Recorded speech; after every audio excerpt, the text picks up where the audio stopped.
We can change the world if we take time out to share with others what Christ is about. If we just keep the faith as the earth goes around, we could win any race and peace could be found. In the hearts of those women who are willing to give unselfishly to help others live. We could stand strong for the sake of the cross and capture the hearts of those who are lost. As we walk, we can lead them and show them the way by the things that we do and the words that we say. Would you please bow your heads with me for a word of prayer? Father, gently lead me the way you'll have me go. Then gently introduce me to those you'll have me know. Place your words within me, all you'll have me say. Keep the meeting friendly as you pave the way. Help me, Lord, to do this. Give me strength to stand. Please see me through this. I'm at your command. With you here to guide me, I know I'll do it right. So lead me as I lead them out of darkness into light. In Jesus' name, amen. Amen. Hebrews 11:1 tells us that faith is the substance of things hoped for, the evidence of things not seen. Faith is the substance of things hoped for, the evidence of things not seen. We don't need faith if we can see with our eyes what is presently before us. Faith is not yet seen, but it's hoping, believing, and expecting something that is yet to happen. Right. Hebrews 11:4 talks a lot about the heroes of faith in the Bible. But I'll only speak on 4 this morning. Abel, Enoch, Noah, and Sarah. All right. Let's start with Abel. It was by faith that Abel brought a more acceptable gift offering to God than his brother Cain did. All right. Abel's offering gave evidence that he was a righteous man, and God showed approval of his gifts. Abel was the first man to be murdered for his faith, and the first shepherd of the Bible. All right. Let's talk about Enoch. All right. Enoch, in Hebrews 11:5, tells us he walked faithfully with God for 300 years and lived a total of 365 years. All right. No matter what happened, he trusted God. God loved Enoch so much that he spared him the experience of death.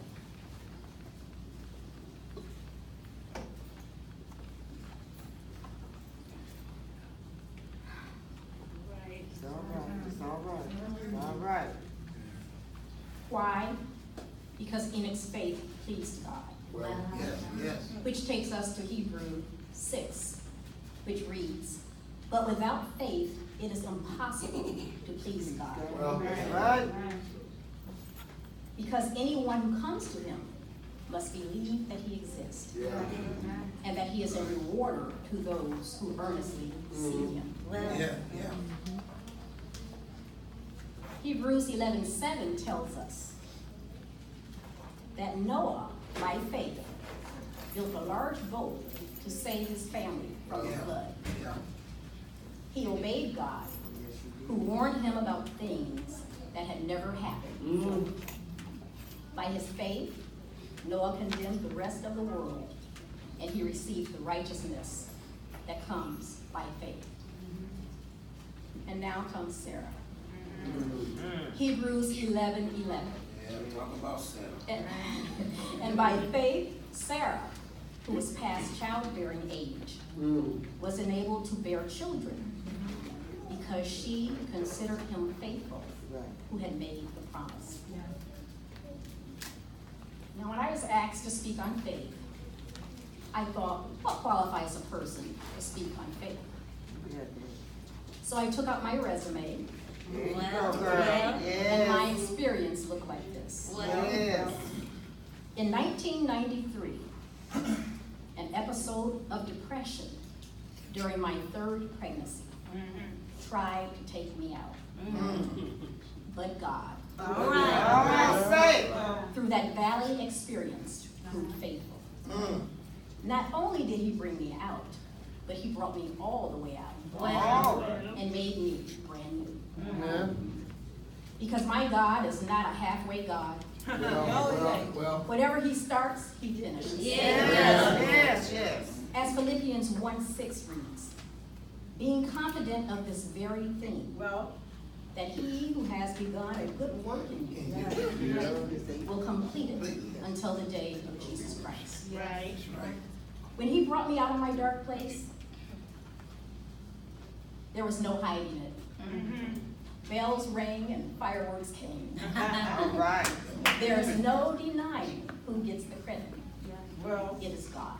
well, It was that valley experience that taught me how to walk by faith and not by sight. It was that valley experience that the verse from Jeremiah 29:13, which says, when you seek me, you will find me. When you search for me with all of your heart, became my daily bread. yeah. The Lord led me to a particular scripture in the Bible from Psalms 118:17 that says, I shall not die but live and declare the works of the Lord. all right. I immediately claimed it for myself, Well, claim it. ran downstairs and shared it with my mom, who was there at that time to help with my children. God was doing something, people. He was making me better. Come on. He was building my faith while making me stronger. All right. When I cried out to God for healing, and his answer was wait, Right. it was the hardest thing to do, That's right. but most needed and necessary in helping my faith to grow. It was at this time in my life, I truly prayed without ceasing. Morning, noon, and night. I did as Psalms 34:4 says. I sought the Lord, and he heard me and delivered me from all of my fears. Does anybody here really know what it's like to cry out to the Lord? I mean to really cry out. Yes. Not with those general everyday prayers like, God help me this day, bless my family and friends. Cry. I mean a real cry for help. A desperate problem in need of a desperate solution. And the only one who can bring you out of the mess you're in is Jesus. Yes.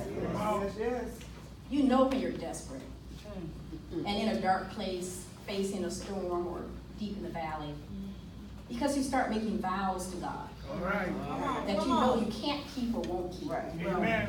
Like, God, if you just get me through this, I will be good forever. I won't do this ever again. I'll treat everybody right. Please, Lord, just heal me and I'll do better. Now, in my case, I made a vow to the Lord that when he brought me out of the valley, that I would serve him for the rest of my life. All right. The key word is when. Not if he brings me out, but when he brings me out. Right. Expecting and believing that he would bring me out. Now that's faith. Not knowing how or when he would do it. But by faith, I was able to see a brighter day. All right, yeah. That's why it's never good to give up when you're in despair. Because that may be the very moment that God steps in to rescue you. And believe me, you don't want to miss it. All right. Well,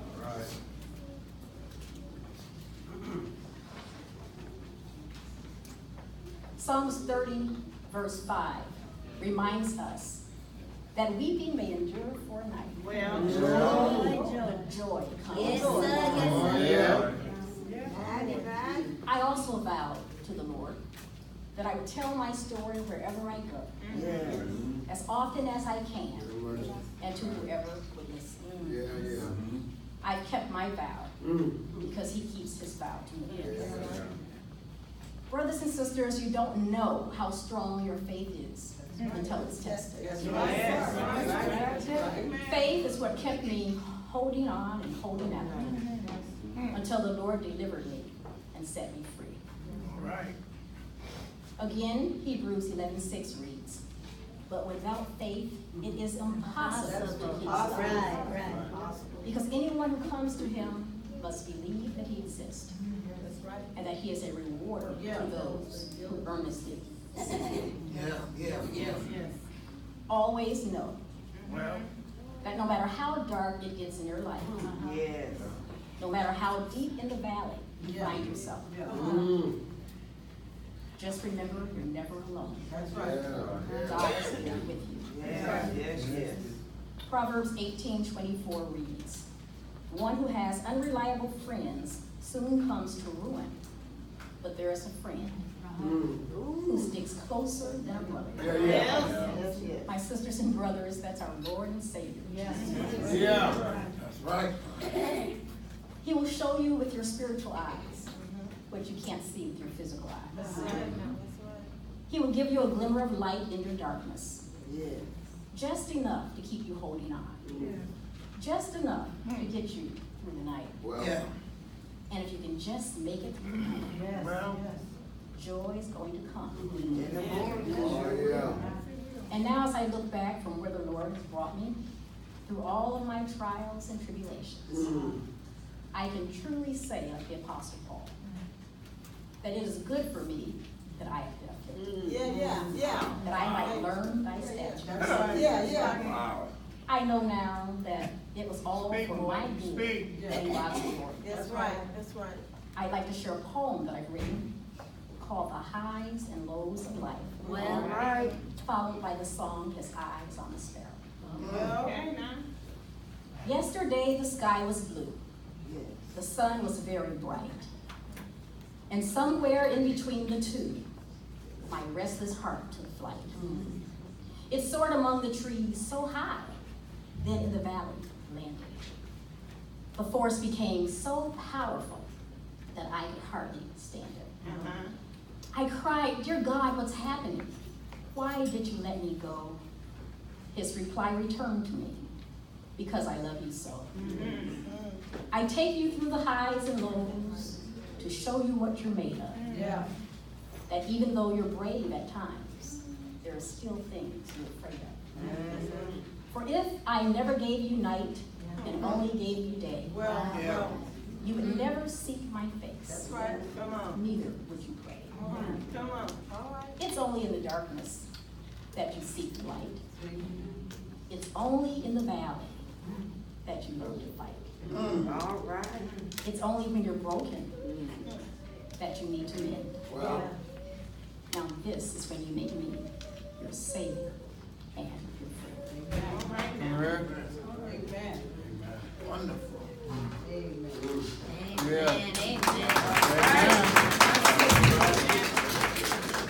His eye is on the sparrow. All right. Why should I feel Go, girl. discouraged? Why should the shadows come?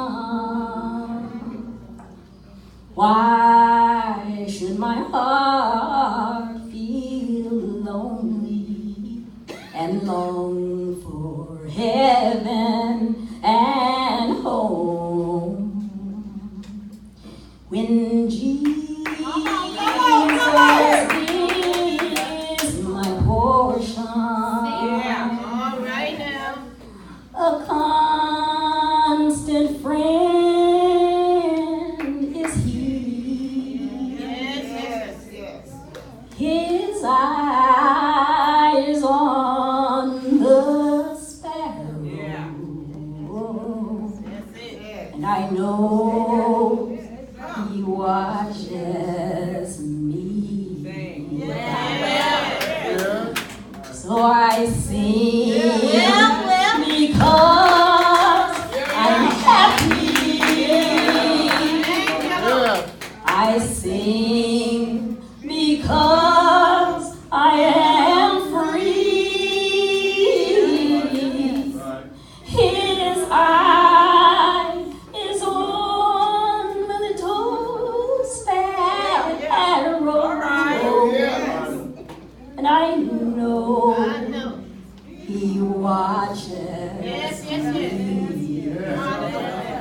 Lord, I sing because I'm happy.